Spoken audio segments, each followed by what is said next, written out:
Hello Bevington and welcome to Bevington FM, brought to you today by the magnificent Maple class. We have an action-packed show for you today, so let's take it away.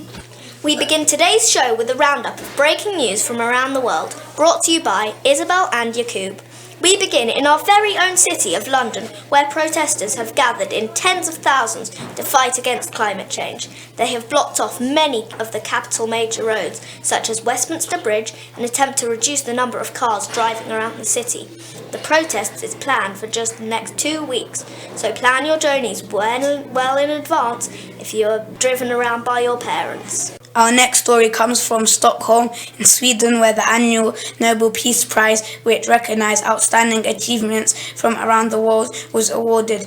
This year's joint winners were three scientists for their out-of-this-world work on the solar system. The three scientists discovered a new planet called 51 Pegasi b earlier this year, which is found 50 light years away from the Earth. For those of you wondering how far away that is, the answer is very far, over 470 trillion miles away. In fact, we now cross over to the world of sports, where Imran and Melina will bring you the very latest stories. Thank you. We begin in the world of athletics, more precisely to the World Athletics Championships, which is taking place in Doha, Qatar. You may not currently know the name Allyson Felix, but you will certainly be hearing a lot more about her in the upcoming weeks. Just this week, she became the most successful athlete in World Championships history by winning her 13th gold medal and taking over Usain Bolt himself at the top of the rankings. This incredible achievement is made all the more impressive with the fact that Miss Felix gave birth to her daughter less than a year ago. What an incredible 12-month that has been for her. Now to football, where Liverpool are the only team left in the England Premier League to maintain their 100% winning start. Played 8 games and won 8 games. It took a last-gasp penalty to beat Leicester at the weekend, while their main rivals Manchester City suffered a shock 2-0, defeated at home to Wolves. Liverpool now have 8 points lead and the top of the table, but with 30 games still left to play, anything could happen. We will find out who will be crowned champions in May. Back to you. Now that we are all up to date with what's going on around the world, let's move a little closer to home.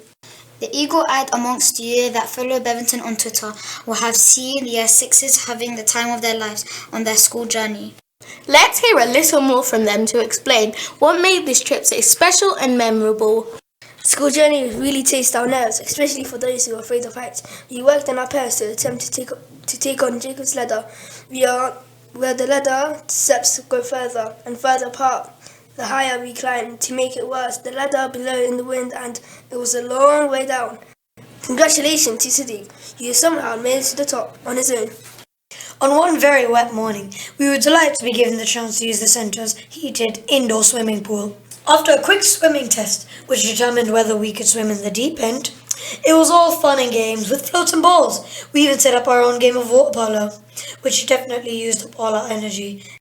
Later that day, we took part in Nightline, an obstacle course through the thick mud.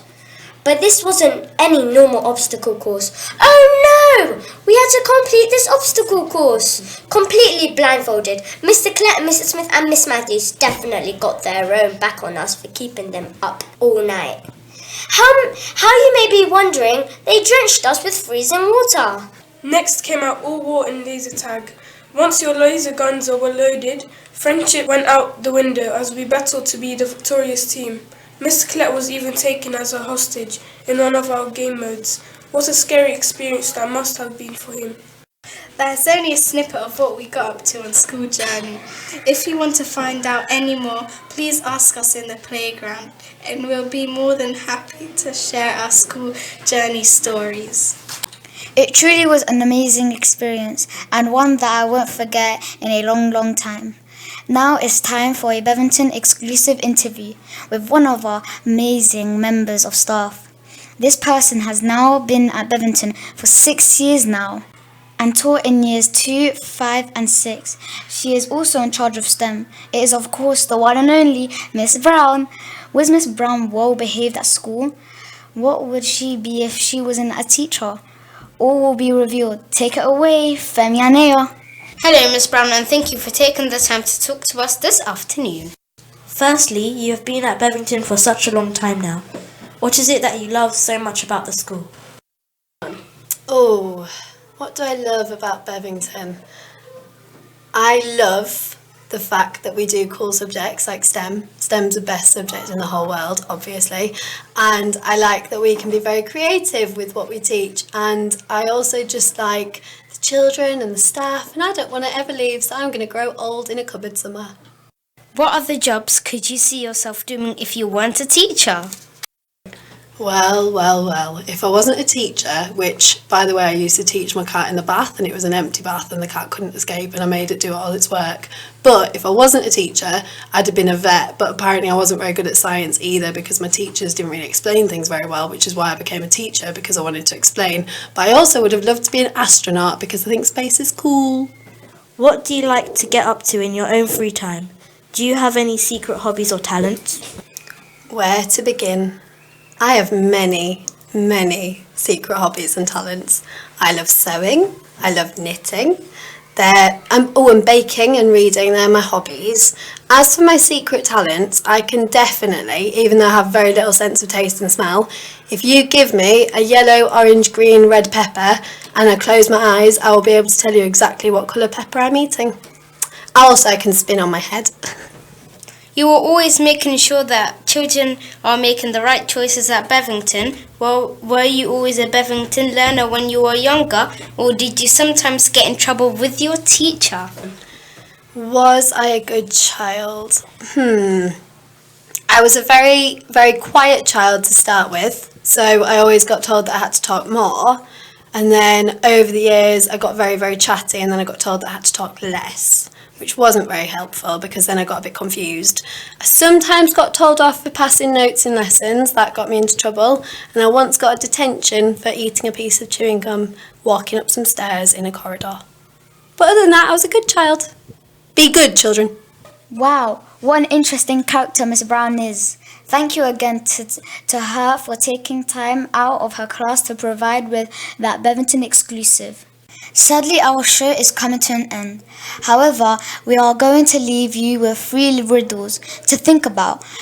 If you have figured out any of the answers, find Mr. Clare and he will tell you if they are correct. RB, what is our first riddle? The more you take away from me, the larger I become. What am I? What a tricky start. I have no idea about that one. Maybe I'll have more luck on the next one. Nadine, fire away. If you have me, you want to share me. If you share me, you haven't got me anymore. What am I? Again, I have absolutely no idea. 3rd time lucky, right? Nizar, please make this one a little bit easier. How can you make 7 even? Well, they have certainly leave you all something to think about. Thank you ever so much for tuning in this week to Maple's Bevington FM show. And a special thank you to our engineers, Leo and Bede, who have put this entire show together. Enjoy the rest of your day and goodbye for now.